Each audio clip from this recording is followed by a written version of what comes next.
10-22 के महावाक्य बाबा कहते, मीठे बच्चे, भोलानाथ बाप एक है जो तुम्हारी झोली ज्ञान रत्नों से भरते हैं। वही कल्प वृक्ष का बीज रूप है। उनकी भेंट और किसी से कर ही नहीं सकते, उसकी तुलना किसी और से नहीं कर सकते। भोलानाथ बाप एक है जो तुम्हारी झोली ज्ञान रत्नों से भरते हैं। वही कल्प वृक्ष का बीज रूप है। उनकी भेंट और किसी से नहीं कर सकते। प्रश्न, बहुत बच्चे बाप को ठगने की कोशिश करते हैं, कैसे और क्यों?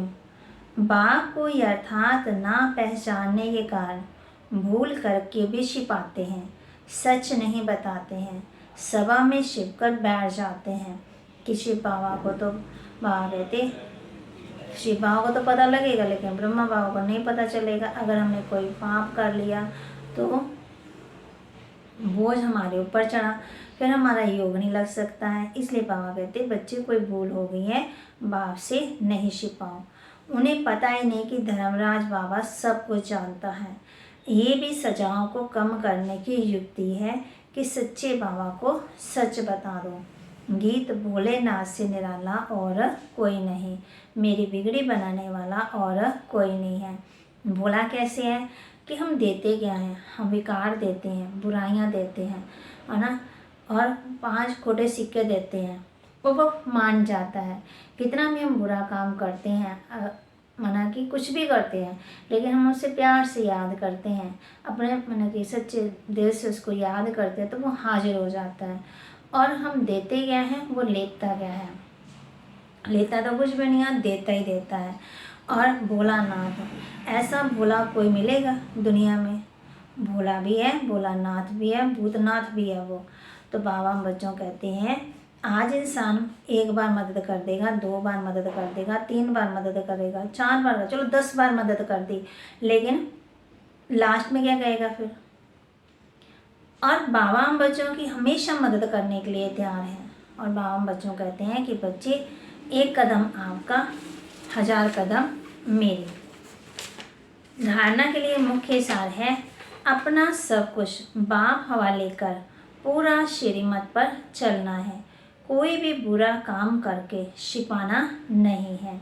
जज को सच बताने से सज़ा कम हो जाएगी, नहीं तो अंदर ही अंदर खाते रहेंगे ना, फिर वृद्धि होती जाएगी। फिर उसके बाप से कभी रूठना नहीं है, सर्विसेबल बनना है, अपने कर्म बंधन स्वयं काटने हैं।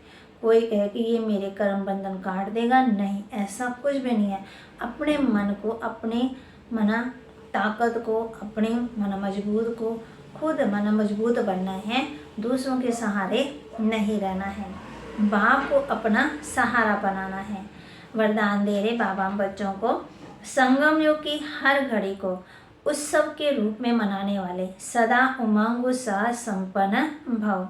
ये संगम युग की जो घड़ियाँ हैं, उसको खुशी के रूप में, त्योहार के रूप में मनाने वाले, सदा उमंग उत्साह संपन्न भव। कोई भी उत्सव उमंग उत्साह के लिए मनाते हैं, चाहे कोई भी त्यौहार हो, लोहड़ी हो, दशहरा हो, दीपावली हो, रक्षाबंधन हो, भैया दूज हो, कुछ भी हो, नया साल हो। आप ब्राह्मण बच्चों की जीवन ही उत्साह भरी जीवन है। जैसे शरीर में श्वास है तो जीवन है, ऐसे ब्राह्मण जीवन का श्वास ही उमंग उत्साह है। इसलिए संगम युग की हर घड़ी उत्सव है, लेकिन श्वास की गति सदा एक रस है, नॉर्मल होनी चाहिए। अगर श्वास की गति बहुत तेज हो जाए या स्लो हो जाए या यथार्थ जीवन नहीं कही जाएगी, फिर माना सही नहीं कही जाएगी ना कि इसकी जीवन नॉर्मल चल रही है।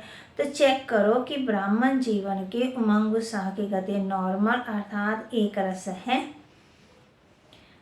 अप डाउन तो नहीं होती रहती, कभी कभी तो बहुत हार्ड पर चलने लगती, कभी कभी स्लो भी हो जाती है। तो बात कहते ऐसे ही ब्राह्मण जीवन में क्या होने चाहिए, एक रस। यानी किसी ने महिमा कर दी तो बड़े खुश हो गए, और किसी ने गिलानी कर दी तो स्लोगन, सर्व प्राप्तियों के खजाने से संपन्न रहना, यही ब्राह्मण स्वरूप की विशेषता है।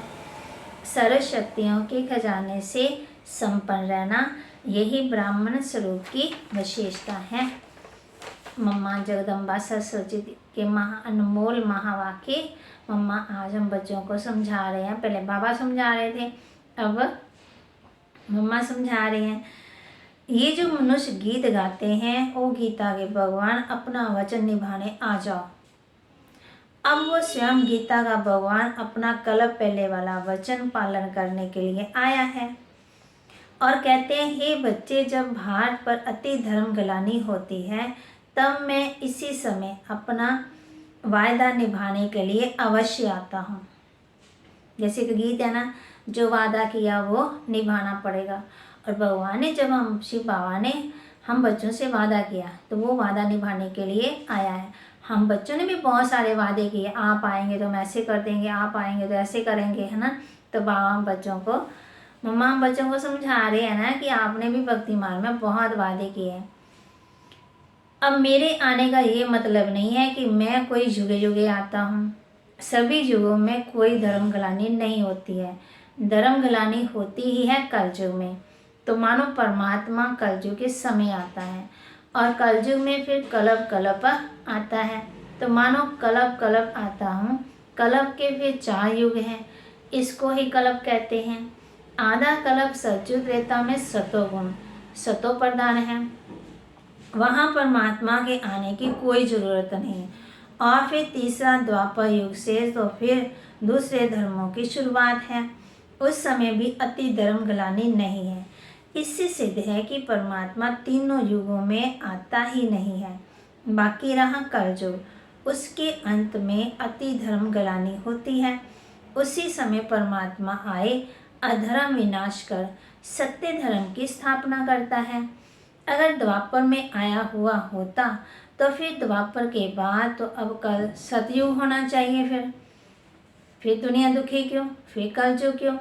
ऐसे तो नहीं कहेंगे कि परमात्मा ने घोर कलयुग की स्थापना की है। अब ये तो बात ही नहीं हो सकती। इसलिए परमात्मा कहते हैं, मैं एक हूँ और एक ही बार आए अधर्म का विनाश कर, कलयुग का विनाश कर सत्युग की स्थापना करता हूँ। तो मेरे आने का समय है संगम युग। एक युग जा रहा है, दूसरा युग आ रहा है। आत्मा और परमात्मा का भी होता है ना संगम, इस संगम युग पर। अब ये तो तुम जानते हो कि मनुष्य आत्मा की किस्मत बनाने वाला कौन और किस्मत बिगाड़ने वाला कौन। हम ऐसे नहीं कहेंगे कि किस्मत बनाने वाला बिगाड़ने वाला वही परमात्मा है। बाकी ये जरूर है कि किस्मत को बनाने वाला परमात्मा है और किस्मत को बिगाड़ने वाला खुद मनुष्य है। अब ये किस्मत बने कैसे और फिर गिरे कैसे, इस पर समझाया जाता है। मनुष्य जब अपने को जानते हैं और पवित्र बनते हैं तो फिर से बिगड़ी हुई तकदीर बना लेते हैं। अब जब हम बिगड़ी हुई तकदीर कहते हैं तो इससे साबित है कोई समय अपनी तकदीर बनी हुई थी जो फिर बिगड़ गई। अब फिर वही बिगड़ी हुई तकदीर को परमात्मा खुद आकर के बनाते हैं। अब कोई कहे परमात्मा खुद तो निराकार है, तो वो तकदीर कैसे बनाएगा। इस पर समझाया जाता है कि निराकार परमात्मा कैसे अपने साकार ब्रह्मा तन द्वारा अविनाशी नॉलेज द्वारा हमारी बिगड़ी हुई तकदीर को बनाते हैं।